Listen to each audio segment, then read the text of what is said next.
Сәлеметсіздер ме, құрметті көрермен. Бүгін біз сабаққа қажетті үшті модельдер құрастыру тақырыбын жалғастырамыз. Кезекті сайтқа шолу жасаймыз. Сайтқа сілтеме әдеттегідей видеода бекітілген комментарийде болады. Сайтқа тіркелгеннен кейін бізге негізгі бет ашылады.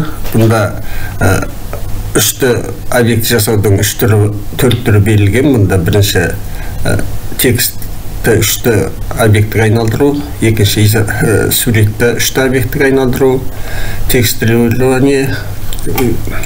Бұнымен қатар сіздер мынандай өзінің галереясындағы жасалынған үшті объектілермен таныса аласыздар. Бұның ішінде тенденциялар, ұсынылатындар дегені бар. Мұнда ұсынылатындарда міне көріп отырғандарыңыздай кереметтей әдемі үшті объектілер бар. Біреуін көрейік.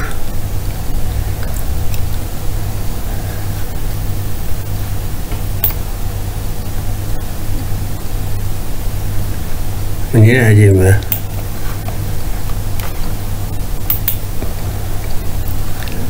Жаңалары деген бөлікте жаңадан жасалғандар тұрады.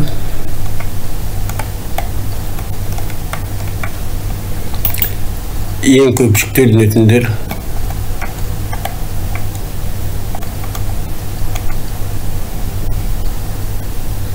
қарап отырсаңыздар, кереметтей әдемі үшті объектілер. Енді бұны осындай әдемі етіп жасаудың барлығы да берілетін промпттарыңызға байланысты. Промпт өте жақсы жасалынған болатын болса, объектілеріңізде жақсы болып шығады. Промпт жасау үшін ChatGPT, Gemini, DeepSeek сияқты жасанды интеллект түрлерінде пайдалануға болады. Ең жоғарғы тұрғандар деген үшті объектілер.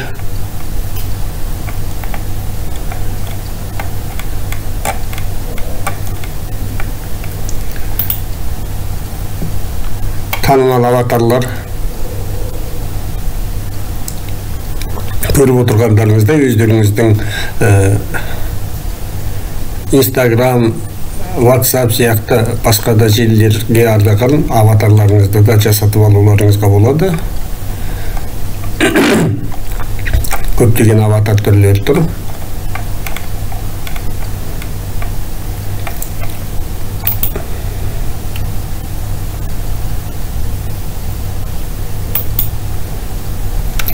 Енді жасап көрейік.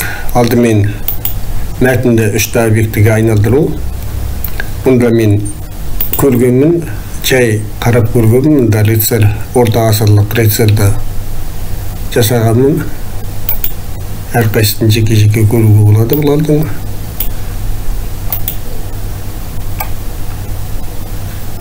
Одан кейін Қожа Ахмет Яссауи кесенесі мынандай жасалынды.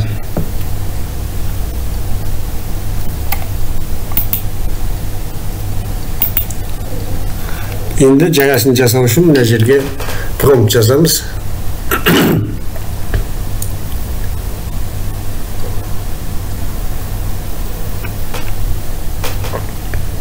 Промпт жазуды үшін промптты мысалы ChatGPT-ден де алуға болады.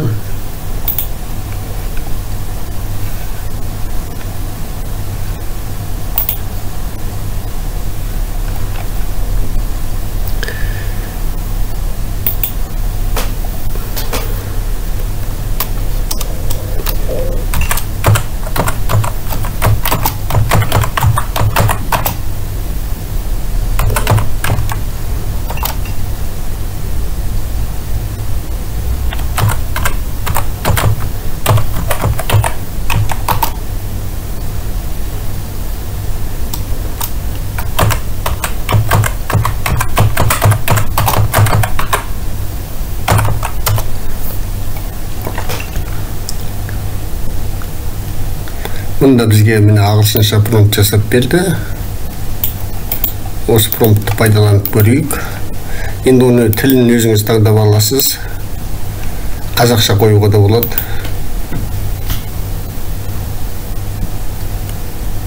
Міне генерация жүре бастады.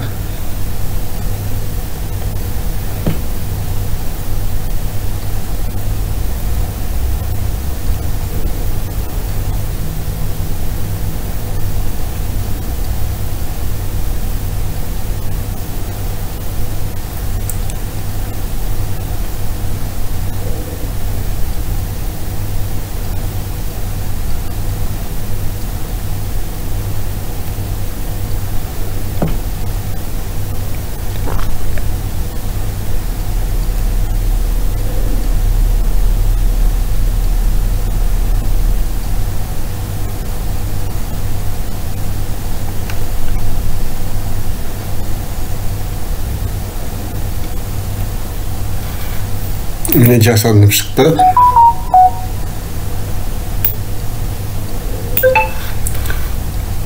Басқа істеп көрейік, тағы да біреу. Енді орысша жазып көрейік пропты.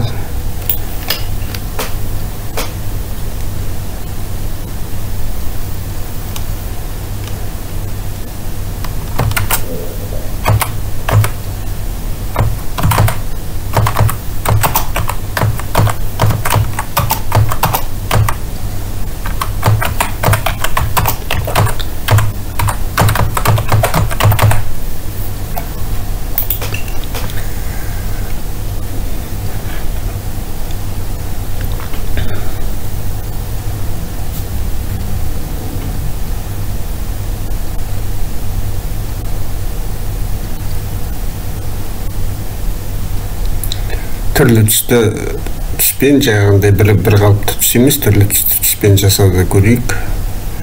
Қалай шығады екен. Жоқ, біздің промпты бұл түсінбеді. Енді суретті үшті объектіге айналдыру дегенді көрейік. Ол үшін мына жерде басамыз. Қажетті суретті таңдаймыз. Мысалы, гладиаторлар шайқасын алып қарайық.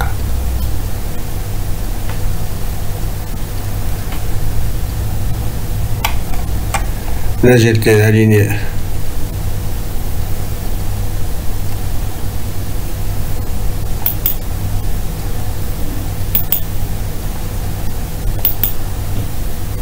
тек қана про бөлігінде ғана көрсетеді екен, редакциялауы тегін бөлікте жоқ.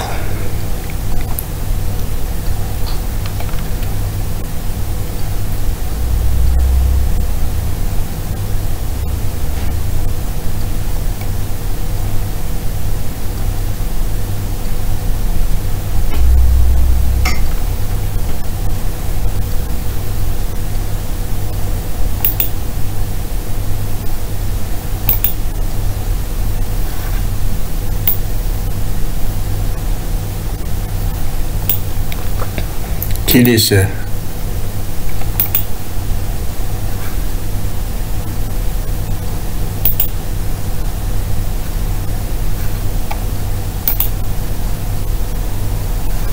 бұнда бізге текст делінген істеу үшін бізге басқа OBJ түріндегі файл керек. Ондай файл менде әзірше жоқ дайындалған.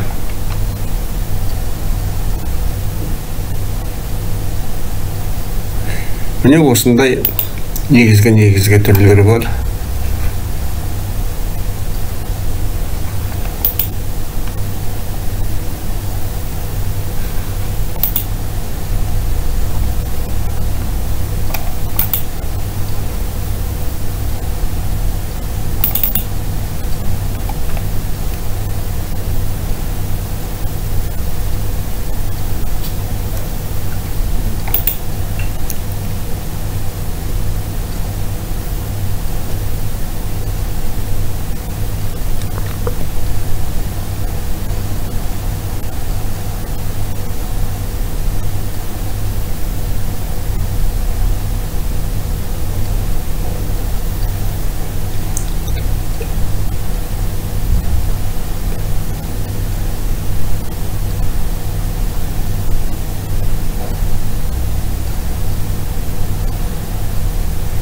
Троя аты қазір міне генерация жүріп жатыр.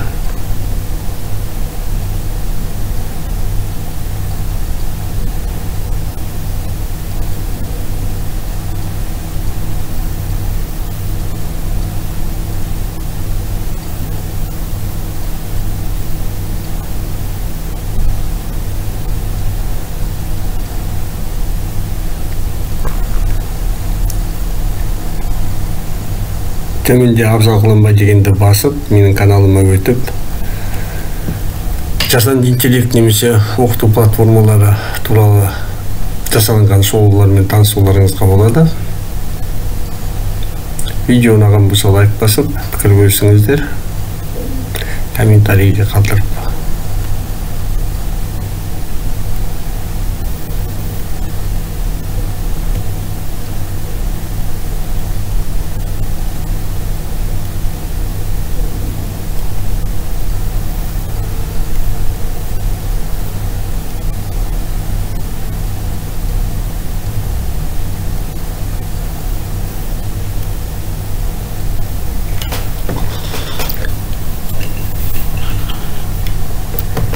генерация ұзақ жүріп жатыр, жартысынан жаңа асты, өздеріңіз көріп отырғандай міне.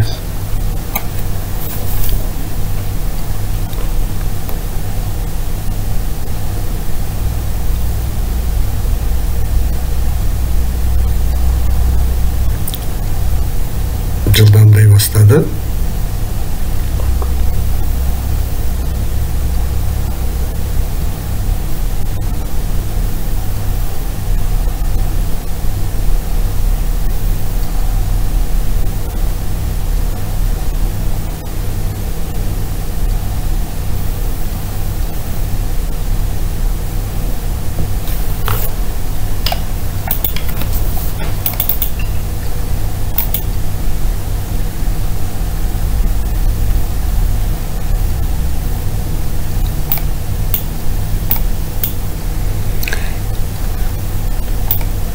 Міне бізге өзгертіп көрсетіп берді.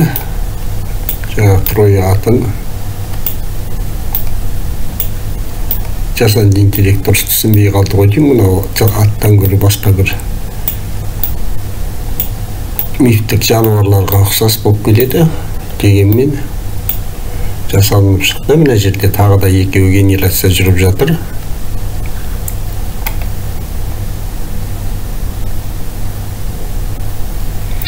Міне осылайша өз сабақтарыңызда, әсіресе география сабағында әртүрлі географиялық құралдарды, биология сабағында адам ағзасы, жануарлар, өсімдіктер дүниесі туралы түрлі осындай үшті объекттер жасауға болады. Сабақтың неғұрлым қызықты өтуіне көмектеседі деп ойлаймын.